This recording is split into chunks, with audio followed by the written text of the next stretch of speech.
Olá, internauta, e você que nos acompanha aí na TV Votorantim e na TV Com Sorocaba. Começa agora mais um programa Visita na TV. E nós recebemos aqui hoje uma pessoa que vai falar de um assunto que a gente brinca, é um assunto da moda. Mas não é só modismo, não. É muito importante para todos nós. Então preste bastante atenção. Nosso convidado aqui é Luiz Cláudio Rosa. Muito obrigada pela sua presença, Luiz. Obrigado, Sibeli.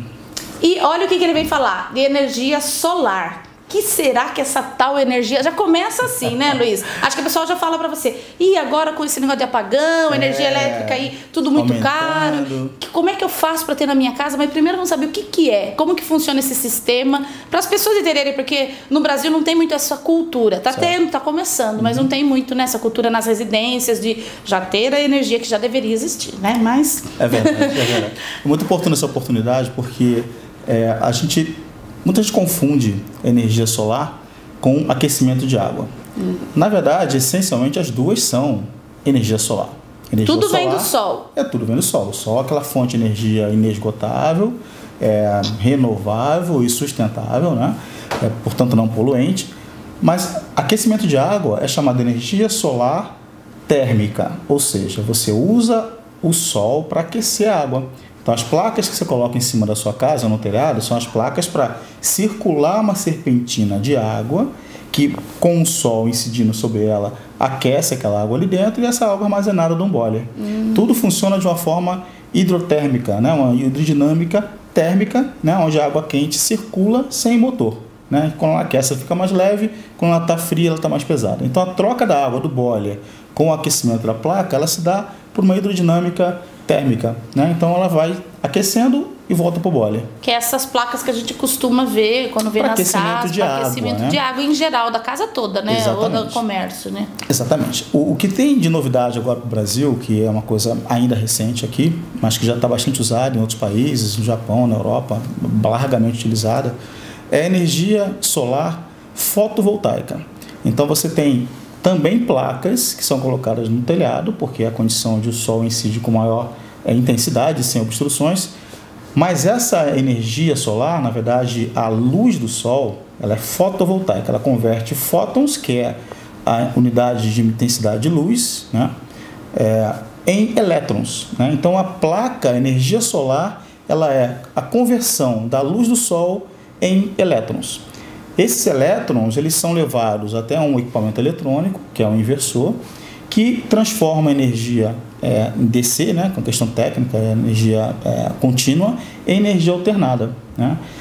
E a grande vantagem, a partir de 2012, aqui no Brasil, houve uma regulamentação da ANEEL, que permite que qualquer empresa, qualquer pessoa, qualquer telhado que tenha e seja uma unidade de consumo, né, que tenha um relógio para medição de energia, ela pode também ser uma fonte de geração de energia, com o uso dessa tecnologia. Como é que isso funciona? De novo, coloco as placas na minha residência, na minha empresa, no meu comércio.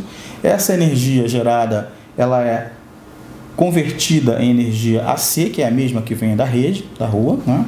E aí você coloca um relógio bidirecional no lugar do seu relógio convencional. O que esse relógio bidirecional faz? Toda a energia que você consome no relógio que você tem hoje, ele só mede no sentido. Você consome a energia, e essa energia medida você paga a conta no final do mês. Quando você decide migrar para o conceito de ser também um gerador de energia, agora mudar de escala, não quero mais ser consumidor. Agora eu quero começar a ser um gerador de energia também. Hoje é possível no Brasil, em função dessa regulamentação 482 de 2012 da ANEEL. E ali tem todo o regramento, no nosso site também, www.viridian.com.br, tem toda a especificação como fazer isso lá. Entrei com uma empresa, entrei com um projeto, olhei minha conta de energia e vou montar um sistema para ficar autossuficiente em energia. Eu não quero mais pagar conta de energia agora, eu quero ter a minha própria geração de energia. É uma decisão que a pessoa toma, né? Você tem a sua usina ali, a sua pequena... Sua própria usina. E esse é um conceito que é inexorável a energia migrar para esse segmento. Não interessa a tecnologia. Até porque do jeito que está, nós temos que pensar já, não ficar esperando acabar, né? E os aumentos esse ano. Quer dizer, você colocando a tua fonte de energia lá, você se protege contra os aumentos também. Porque, como eu falei, o relógio bidirecional, ele mede tudo que você gera e não consome, o excedente é colocado na rede e é medido nesse relógio bidirecional. E o que você consome à noite, por exemplo, não tem sol, você vai consumir energia da rede.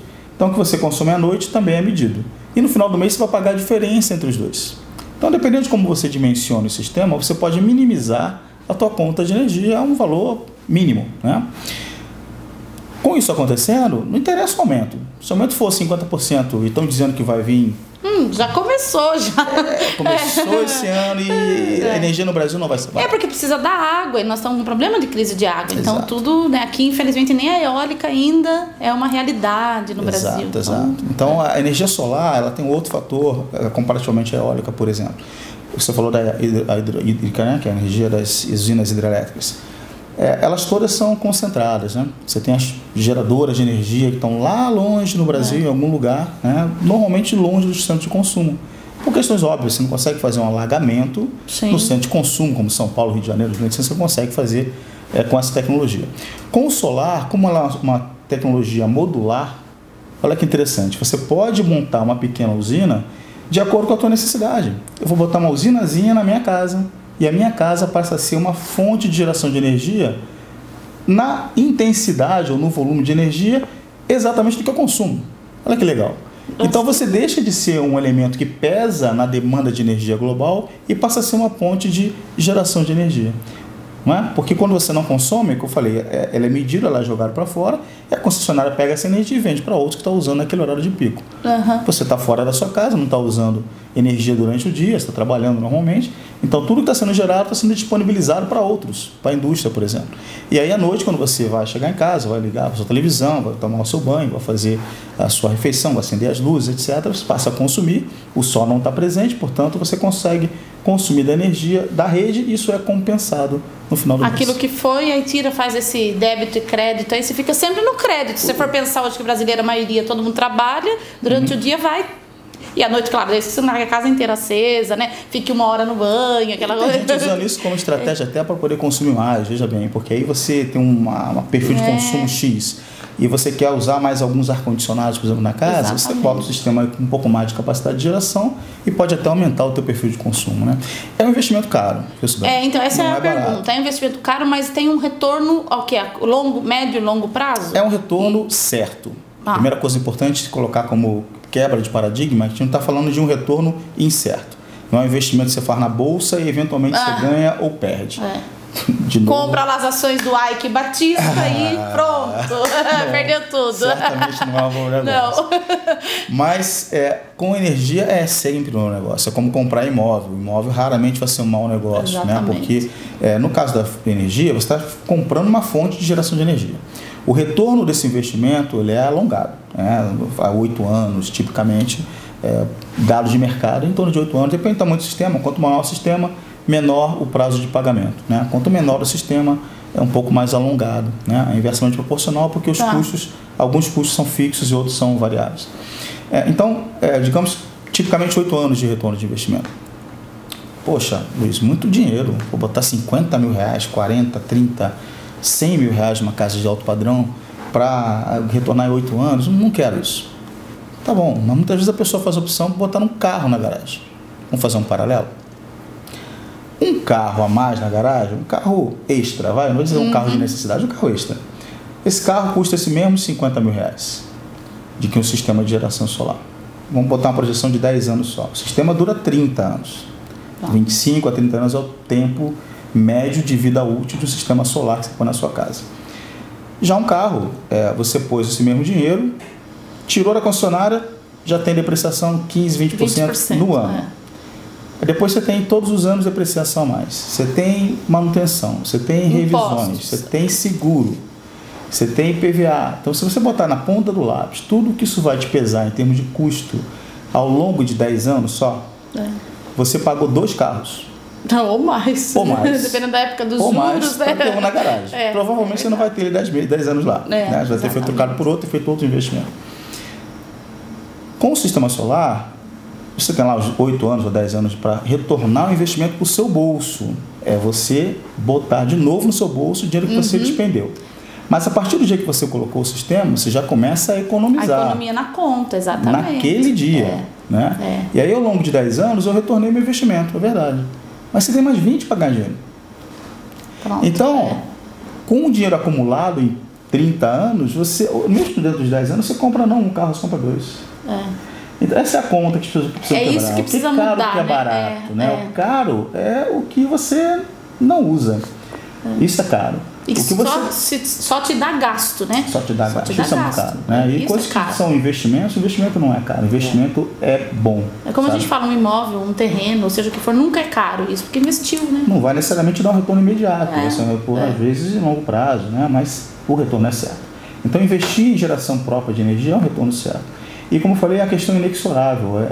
O conceito de você ter a geração de energia próximo ou dentro do ponto de consumo é a tendência futura das tecnologias. Hoje fala-se em célula de combustível, célula de hidrogênio, você ter um conceito básico de não precisar ter a hidrelétrica a milhares de quilômetros de distância, sim, trazendo linha de transmissão que custa caro e desperdiça energia ao longo desse trajeto, né, para chegar no ponto de consumo e eventualmente sofrer uma falha, uma pane, até um atentado, derruba uma linha dessa, você coloca uma área de consumo inteira em risco de falta de energia.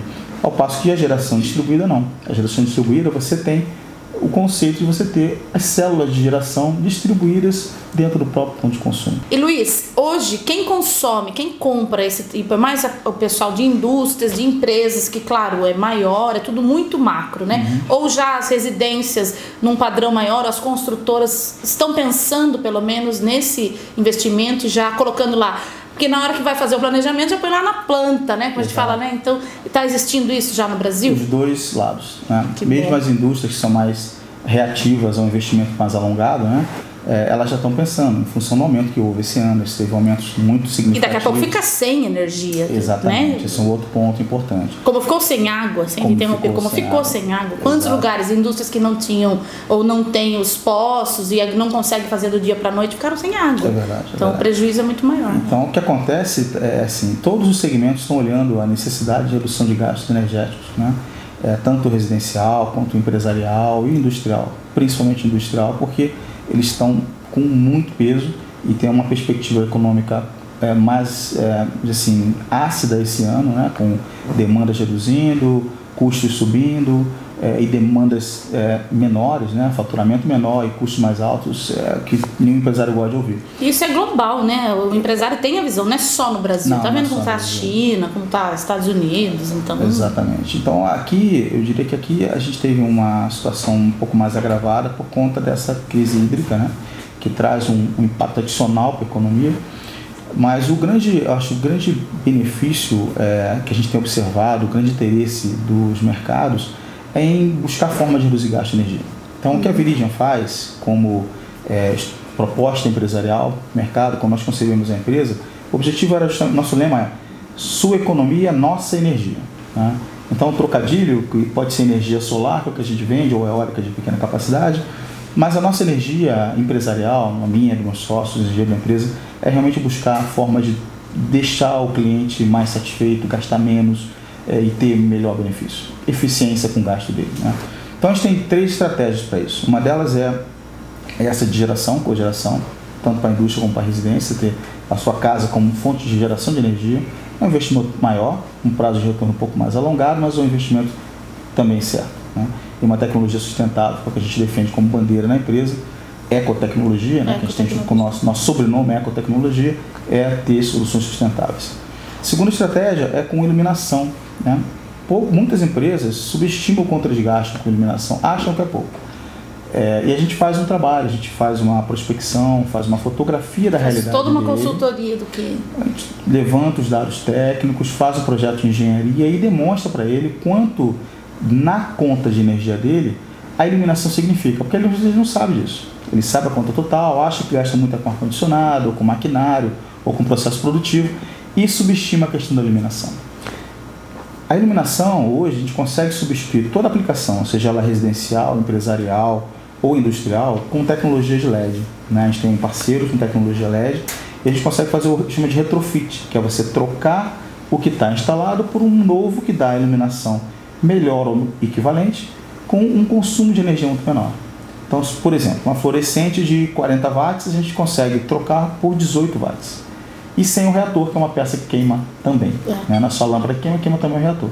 Então a tecnologia LED não usa reator, não tem nenhuma questão tóxica, né? Porque a lâmpada ela é totalmente plástico, não tem vidro, não tem mercúrio, não tem gases tóxicos, é totalmente reciclável, então uma ecotecnologia também. Aderente a esse conceito sustentável que a gente tem como bandeira. Interessante, você falou do LED, tô te interrompendo, a gente ouve agora na TV, nos grandes varejistas, troque sua lâmpada por LED. Então era uma realidade, você fala, nossa, lá atrás... Muito caro, as pessoas ainda falam, LED é caro. Você viu? Mas é a diferença, fazer uma continha. No nosso site lá tem lá alguns exemplos, eu sugiro que todo mundo dê uma visitadinha lá, www.viridian.com.br. Aí tem exemplos lá que mostram isso. Vou citar um exemplo clássico, uma lâmpada fluorescente que comum custa menos de R$10, lâmpada de reator, né? E uma de LED custa 70, 80, vamos dizer assim, né? Medianamente, depende do fabricante. 10 vezes mais caro. Bom, mas por que eu vou comprar uma lâmpada que custa 10 vezes mais caro se a outra custa 10 vezes menos? É porque ao longo do ano de uso dessa lâmpada, você vai gastar 10 vezes mais energia. Porque uma consome 40 watts, outra consome 18 watts. Você vai consumir 3 vezes mais energia com uma em relação à outra. Então significa que você vai ter, eu estou falando a lâmpada mais o reator, que também consome, né? Então a combinação da lâmpada de 40 mais o reator e uma de 18 sem reator, você tem esse impacto ao longo da sua conta e em pouco mais de um ano você pagou esse investimento. A gente tem vários clientes que são grandes consumidores desse tipo de iluminação, universidades, escolas, indústria farmacêutica, tecido. Tem muita gente que consome, todo mundo consome iluminação, né? E esses que são usuários intensos têm um payback em menos de um ano. Então, em menos de um ano, e outra coisa, você troca uma lâmpada que dura 40 mil horas, que é a de LED, por uma que 7 mil horas. Então, tem outro custo também, que a gente sempre mostra para eles um business casezinho que a gente faz, um plano de negócio, demonstrando para o empresário qual é a realidade dele, qual é o consumo novo, qual é o impacto econômico que ele vai ter em termos de redução de gasto energético, e também em manutenção, porque tem muitas indústrias, que pareça, tem gente que gasta R$3.000 para trocar uma lâmpada no teto de um galpão. Fala assim, mas que é isso, Lucas? Está louco? Não, assim, você tem que botar o técnico, tem que indumentarizar ele dentro das normas para trabalhar em altura. Todo equipamento. Você tem que contratar, muitas vezes, uma plataforma elevatória para trocar uma lâmpada high bay lá em cima do teto, que queima com uma certa frequência, dependendo do uso dele. Sendo que a LED uma vez por ano troca. Se a LED dura 10 vezes mais, vou pensar nisso em cada 10 anos. Então, pensa na economia que você tem, né? Sem falar de processo produtivo. Às vezes a lâmpada está em cima de uma máquina e você tem que parar a máquina. Ou num galpão, numa gôndola de supermercado, tem que parar um caixa. Tudo isso são custos que você pode eliminar se você pensar nesse conceito de retrofit. A gente ainda é muito imediatista no Brasil, né? Consumista, imediatista. É uma cultura lá do descobrimento do Brasil. É verdade. Tem que ir mudando, tem muito, então tem que ir mudando. Um pequeno hábito para acontecer, né? Pensar com aqueles que estudam a economia financeira desde a escola, né? As escolas judias fazem isso. Eles são muito bons nisso, né? Em medir as coisas, em medir os gastos. Essa questão de você botar o carro na garagem agora ou bota o sistema solar daqui a 2 anos, você põe o 2. Então. Essa é a questão, né? Então é só de 2 estratégias, né? Uma é essa geração, a segunda é essa questão de você fazer o retrofit de iluminação, tanto para a indústria como para residências, como para empresas, comércio em geral. E a terceira estratégia é a automação. A gente tem uma parceria com uma empresa americana chamada Lutron. A Lutron é um líder mundial em automação predial, né? Então tem soluções de cortina automatizada, sensores que medem a luz natural, que é a maior economia de iluminação possível quando a lâmpada está apagada. Então quanto mais você puder usar a energia do sol também, de novo, como luz natural no ambiente, e que melhor. É de graça, né? E é de graça, aqui, né? Ainda mais no Brasil, né? Exatamente. O ano todo tem sol. Então você vê empresas às vezes que tem janelas, todo em torno de janelas, está muito vidro agora, aí mete um monte de cortina e acende a luz. Não adiantou nada, né? Não faz muito sentido, né? Se o problema é o calor, tem forma de você bloquear o calor. A gente tem algumas cortinas automatizadas que bloqueiam o calor, mas não a luz. Deixa a luz passar, você otimiza a intensidade de luz em função da proximidade da janela. Então, tudo automatizado, isso é uma terceira estratégia. E legal assim, que cada estratégia dessa ela é complementar, né? Tem uma quarta que a gente usa para a indústria também, que é analisar a entrada de energia dela, né? A gente tem soluções com parceiros que trazem produtos da Coreia do Sul de altíssima qualidade, não tem muita qualidade discutível, né? Tanto em LED, quanto em automação no mercado, quanto em eficiência energética. Mas a gente está trazendo a solução da Coreia do Sul, um parceiro muito forte nessa linha, que na indústria ele consegue dar, vamos dizer, 10% de redução de energia. Aí você faz um trabalho de LED a mais 10% em cima dessa economia, então 10 mais 10. Aí depois você faz uma solução de automação que dá mais 10, 15%. Então 10 mais 10 mais 10, você está falando de 30, 40% do seu gasto energético global. É muito significativo. Com certeza. Pelo menos para eliminar o impacto do aumento do gasto de energia desse ano, isso é uma estratégia muito bem sucedida, a gente está tendo muito sucesso com essa abordagem. E vai ter muito mais ainda, viu? 2015 espero que sim, espera. É um ano que as pessoas parece que estão parando mais para pensar, né? Pequenos atos, que seja na casa, mas os grandes empresários já estão de olho, porque já passaram um perrengue na questão da água. Então, vou esperar, a energia me dá problema, então tem que resolver desde já. Deixa o site, contato para o pessoal que está nos assistindo, onde fala com você, como que faz essas continhas, aí parecem contas mágicas, mas você já fica pensando no bolso, vai sobrar um pouquinho mais no fim do mês, né? O resultado é sempre dinheiro no seu bolso. Ótimo, Essa é a nossa conta final. Então, nosso contato através do site é www.viridian.com.br, VIRD de dado e AN de navio.com.br. Nossos telefones estão lá também. E também tem várias orientações, explicações de como funciona tudo que eu falei brevemente para vocês aqui. Fica à vontade, vai ser um prazer atendê-los. A gente vai colocar o site aí na telinha, tudo para o pessoal poder contatá-lo, e muito obrigada pela sua visita aqui. Eu que agradeço, é um prazer, foi meu. Sempre de portas abertas para novidades para a gente sobre ecotecnologia. Obrigado. Obrigada. E você continua com a nossa programação, que tem muito mais.